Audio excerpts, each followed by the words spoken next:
सबसे पहले आप अपना परिचय बता दें। नमस्कार, मैं रचा सिंह और मैं एक छोटे से गांव से बिलोंग करती हूँ, जैसे कि आप सभी लोग जानते हैं। और अभी मैं बॉलीवुड में एक्ट्रेस हूँ। अभी मेरा ऑलरेडी टीवी सीरियल चल रहा है और नेक्स्ट प्रोजेक्ट अभी आने वाले हैं।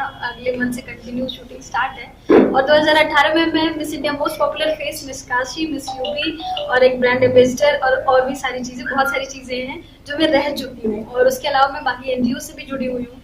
और यहाँ पे मेरे आने का और इस प्रेस कॉन्फ्रेंस का मेन रीजन ये था कि एक महिला सशक्तिकरण के बारे में मैं कुछ डिस्कस करना चाहती थी।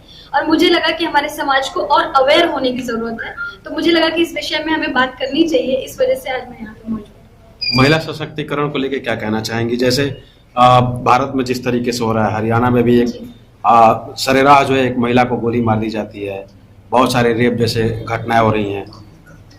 सर, महिला सशक्तिकरण का सबसे पहले तो मैं ये कहना चाहूंगी कि महिला सशक्तिकरण शब्द का मतलब ही होता है कि महिला को शक्ति प्रदान करना, एक तरीके से उनका बैकबोन बन के खड़े रहे, उनको सब। लेकिन वो कारगर शायद साबित नहीं हो रही उस तरीके से।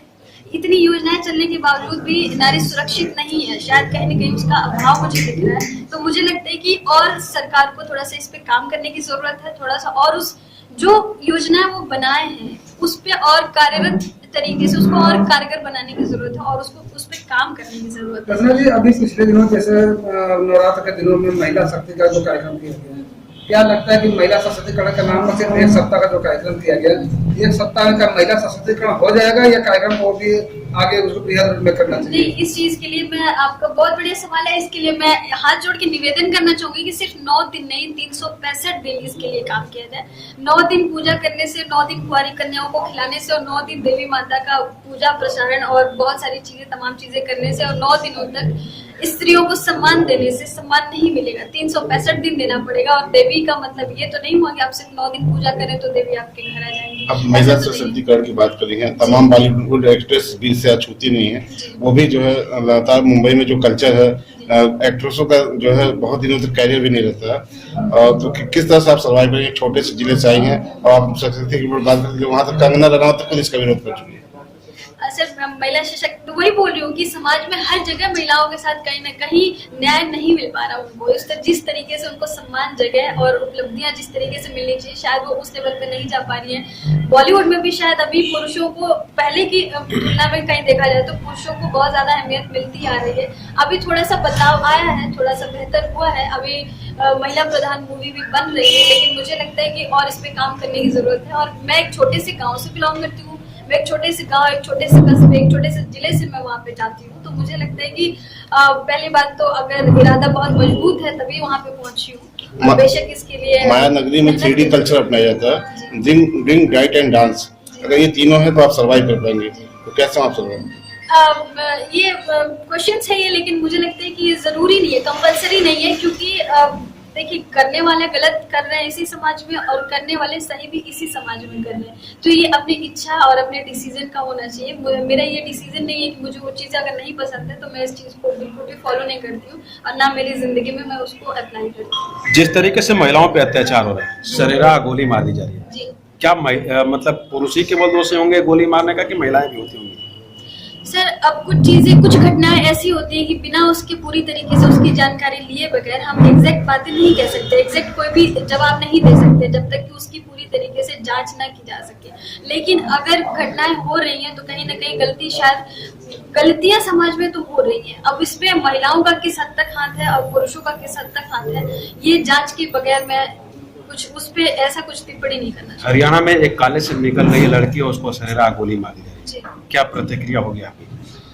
सर, ये सबसे पहले तो बहुत दुख की बात है, ऐसा नहीं होना चाहिए। और गोली मारना कोई छोटी बात नहीं है, बहुत बड़ी बात है। इस तरह सरेआम गोली मारना ही नहीं चाहिए और जिन्होंने मारा है उनको पूरी तरीके से कहीं ना कहीं सख्त उनको सजा देनी चाहिए। और उससे पहले उस जो भी दिक्कत है उसकी अच्छी तरीके से, पूरी तरीके से जांच करनी चाहिए और उस पर फिर कार्रवाई करनी चाहिए। बताया जा रहा है कि उसमें जो है धर्म परिवर्तन और शादी के लिए दबाव बनाया जाता, लड़की नहीं मान रही थी, उसके बाद इस तरह के कारनामे को अंजाम दिया गया। तो ये बहुत बेहद दुख की बात है। ये मैं इस चीज के बिल्कुल अगेंस्ट हूँ, क्योंकि 18 साल के बाद अगर सरकार ने नियम बनाया है कि अगर हम अपना डिसीजन खुद ले सकते हैं, तो बेशक मैं एक अच्छे परिवार से आती हूँ, एक अच्छे जगह से आती हूँ, तो मैं इस चीज को ये भी नहीं बोल सकती कि आप अपनी मर्जी से कुछ भी करें। लेकिन अगर आप सही हैं तो उसको उचित तरीके से, उसको अच्छे तरीके से, बेहतर तरीके से उसको सोचा समझा जा सकता है। सरेआम गोली नहीं मार देनी चाहिए किसी को भी, क्योंकि सबका अपना हक है, सबको राइट है कि अपने जिंदगी का डिसीजन वो ले सके। योगी सरकार फिल्म सिटी जो है यूपी में बनाने की बात कर रहे हैं, क्या लगता है, मतलब क्या उम्मीदें हैं? अब पहले बन जाए तब सर फिर कुछ बोला जा सकता है, क्योंकि अभी फिलहाल बातें तो हो रही हैं, मुझे भी सुनने में आया और काफी टाइम से सब सुनने में आ रहा है। लखनऊ में भी और बनारस में भी आजकल सुनने में आया कि फिल्म सिटी बनने वाली है, लेकिन कब तक बन जाएगी अब इसकी तो जानकारी मुझे भी नहीं है। कोशिश और उम्मीद करती हूँ कि जल्दी बन जाए तो बेहतर होगा, क्योंकि हमारे यूपी में समाज को और बेहतर प्लेटफॉर्म देने की जरूरत है। क्या लगता है कि बॉलीवुड जो है यूपी में रुक करेगा? बेशक, क्योंकि जिस तरीके से अपराध और बाकी सारी चीजें दिखाई दे रही जी बेशक करेगा, क्योंकि देखिए मुंबई है एक तरीके के हब बनता चला गया, हब बन चुका है वो बेशक, लेकिन आज के जमाने में कॉमर्शियल फिल्मों से ज्यादा रियलिस्टिक फिल्मों को इम्पोर्टेंस दिया जा रहा है। मिर्जापुर जैसी वेब सीरीज देख रहे हैं कितनी टॉप पे चल रही है, एक देहात की, एक गाँव की कहानियां चल रही है उसमें, एक मिर्जापुर जैसे जंगल एरिया में, और फिर एक तमाम आम जिला जगह पे है, और उस तरीके से आम रोड पे, आम रास्ते पे फिल्म बनाई गई है, और वेब सीरीज जो बनाई गई है वो बहुत ही अच्छे लेवल पे चल रही है और बहुत अच्छी कमाई भी और बहुत अच्छे तरीके से वो फेमस भी हुए हैं। तो मुझे लगता है कि अभी कॉमर्शियल टाइप की फिल्में थोड़ी कम हो रही हैं, अब लोग रियलिस्टिक चीजों पे इंटरेस्ट लेने लगे, जैसे अक्षय कुमार जी हैं, आयुष्मान खुराना जी, तो ये 2-4 लोग हैं जो रियलिस्टिक चीजों पे काम कर रहे हैं। समाज की जैसे टॉयलेट एक प्रेम कथा बनी, और बहुत सारी ऐसी फिल्में बनती आ रही हैं। आयुष्मान खुराना की बहुत सारी ऐसी फिल्में आपको मिलेंगी जिसमें आपको रियलिटी दिखाई जाएगी, समाज के निचली स्तर से लेके उचली स्तर तक की पूरी सारी चीजें उस तरीके से साक्षात्कार किया जा रहा है। तो मुझे लग रहा है कि वो बेहतर है। गाजीपुर की आप रहने वाले हैं, क्या लगता है कि फिल्म की स्थान या फिल्म लायक कुछ इस तरह के गाजीपुर में जगह होंगे, या कुछ उम्मीद करते हैं आप भी गाजीपुर में फिल्म के लिए?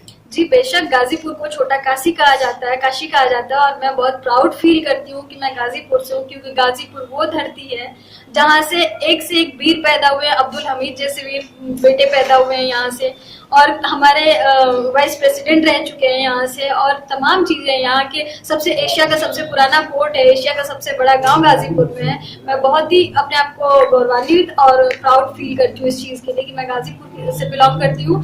तो जब इतनी बेहतरीन चीजें गाजीपुर से है तो फिल्म सिटी और फिल्में क्यों नहीं बन सकती हैं? छोटी काशी कहा जाता है, तो बनारस इस समय ट्रेंड में है फिल्मों में, कोई भी शायद ऐसी 90% फिल्में ऐसी बन रही है जिसमें बनारस का सीन लिया जा रहा है, तो छोटी काशी भी क्यों नहीं लिया जा सकता? सचना जी, जैसे आज के मॉडलिंग की बात किया जाए या कानून की बात किया जाए, तो बहुत सारी लड़कियां जो है इसमें जाना चाहती हैं, लेकिन ये भी देखा जाता है कि जाना तो चाहती है, जाती भी है, लेकिन भटक कर फिर वो कहीं किसी अन्य दिशा में चली जाती है।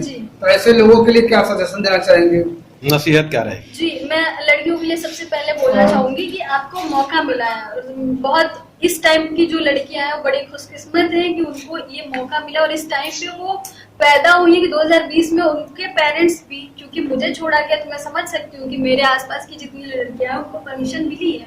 पहले के जमाने में घूंघट वाला प्रथा था, तो लोगों को परमिशन नहीं मिलती थी, तो लोग बोलती थी कि अगर मुझे मौका मिलता तो मैं ये कर दिखाती, लेकिन आपको आज मौका दिया गया है तो आप उसका मान सम्मान बढ़ाएं और उस चीज को आप बेहतर रखें, क्योंकि अगर आपको मौका दिया गया, पेरेंट्स आपके मौका दिए हैं, अगर आप लोग भरोसा कर रहे हैं तो आपको उनका गौरव करना चाहिए। बहुत सारे परिवारों में ये होता है कि महिलाओं को या लड़कियों को जो सिर्फ दहलीज के घर के अंदर ही उनको रखना पसंद करते हैं, तो ऐसे लोगों के लिए क्या कहेंगे, आप दहलीज के अंदर ही रहना चाहेंगे या उनको बाहर निकल दुनिया में आना चाहिए, देखना चाहिए?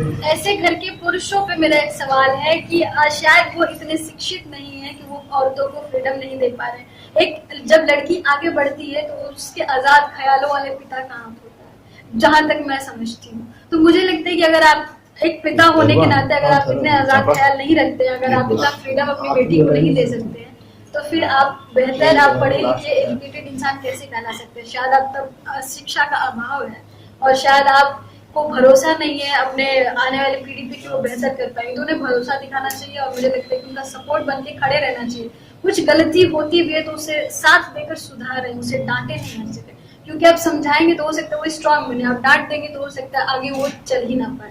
तो मुझे उनसे रिक्वेस्ट है कि ऐसा ना करें। देखा जाता है खासकर मुस्लिम समाज के लड़कियों की बात करें तो मुस्लिम समाज की लड़कियों में बहुत ज्यादा दबाव होता है कि वो पहले तो पर्दे में रहे, पर्दे से बाहर न जाए, घर के बाहर।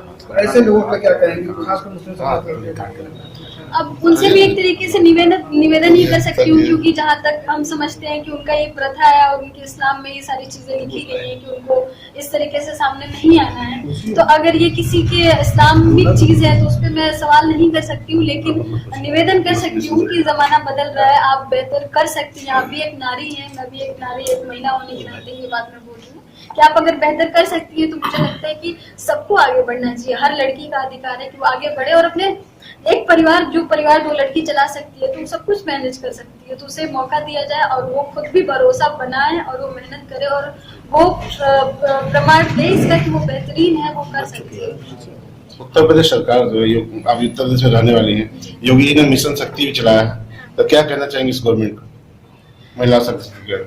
जी, महिला सशक्तिकरण के लिए सबसे पहले तो ये कहना चाहूंगी कि पहल तो बहुत बेहतर है जो उन्होंने चलाया है कि महिला सशक्तिकरण के लिए चलाया गया है, ये बेहतर पहल है, लेकिन अभी इसमें कितना ये कारगर साबित होगा ये मैं अभी तो नहीं कह सकती हूँ, लेकिन उम्मीद करती हूँ कि ये चलाई गई पहल कारगर साबित होगी, क्योंकि हर सरकार में कुछ न कुछ ऐसी योजनाएं बनाई जाती हैं, लेकिन वो शायद उस तरीके से प्रसारित नहीं हो पाती, उस तरीके से सामाजिक स्तर पे उसका फायदा नहीं मिल पाता है लोगों को। तो मुझे लगता है कि ये जो बना है तो उम्मीद करती हूँ कि इसका फायदा मिले और स्त्रियों को और भी इससे ज्यादा सुरक्षा में दिया जाए। और लेकिन ऐसा मुझे एक सवाल है कि ये जो बनाया तो गया, लेकिन इसमें महिलाएं जो है वहाँ पे शायद इतनी महिलाएं मौजूद नहीं है, थाने पर से ही महिलाओं को कुछ भेजा गया, वहाँ पे जो भी कांस्टेबल है, जो महिला पुलिसकर्मी है, लेकिन इसके लिए एक्स्ट्रा प्रशासन नहीं रखा गया। तो मुझे लग रहा है कि उसमें थोड़ा सा लड़कियों के हित के लिए थोड़ा सा और बेहतर, इसको और बेहतर किया जा सकता है, ताकि हमारे समाज में इस चीज को लड़कियों के साथ होते दुर्व्यवहार को, बलात्कार को और घटनाओं को रोका जा सकता है। मैडम, आने वाली फिल्मों के बारे में बताइए, आप क्या अगला क्या पढ़ा है आपका? सर, अभी तो मेरा ऑलरेडी एक टीवी शो चल रहा है जो MX प्लेयर, जियो टीवी और अंजन टीवी पे ऑलरेडी चल रहा है। अभी नवंबर से जस्ट मैं यहाँ पे गाजीपुर से निकलने के बाद मेरा अगला प्रोजेक्ट वेब सीरीज, एक सीरियल और एक मूवी, तीनों की शूटिंग अभी चल रही है, इनकम्प्लीट है, इस वजह से अभी मैं उसका नाम नहीं यहाँ पे डिक्लेयर कर सकती हूँ, बट मैं आप लोगों को जल्दी इन्फॉर्म करूंगी। जल्दी एक नया सीरियल, एक नए प्रोजेक्ट के साथ जल्दी आने वाली है। आप गाजीपुर की महिलाओं के लिए या लड़कियों के लिए कुछ करना चाहेंगे, यंग लड़कियों के लिए कुछ करना जी, चाहेंगे? बेशक कहना चाहूंगी, क्योंकि मैं गाजीपुर से बिलोंग करती हूँ, तो यहाँ पे शायद मेरे मौजूद होने का वजह भी शायद यही है कि मैं एक लोगों के लिए प्रेरणा का स्रोत बन सकूं, उनको शायद अपने किसी छोटे बड़े काम से इंस्पायर कर सकूं, ताकि उनको भी एक ये चीज समझ में आए कि अगर हमारे गांव से, हमारे समाज से, हमारे जिले से, हमारे जगह से अगर कोई लड़की जाके कर सकती है तो वो भी सक्षम है, वो भी हमारे ही बगल से है, तो उनको और थोड़ी हिम्मत मिलेगी। तो मुझे लगता है कि वो बेहतर कर सकती है और मैं बोलूंगी कि आप लोग खुद से एक प्रॉमिस करें कि डेफिनेटली मेहनत करें और आगे निकले और अपने बल पे हो जाए। अभी वक्त बदल गया, तो आप थोड़ा सा बेहतर कर सकती है, तो क्यों नहीं कर रही है? अगर आप नहीं कर रही हैं तो अफसोस की बात है, करना चाहिए।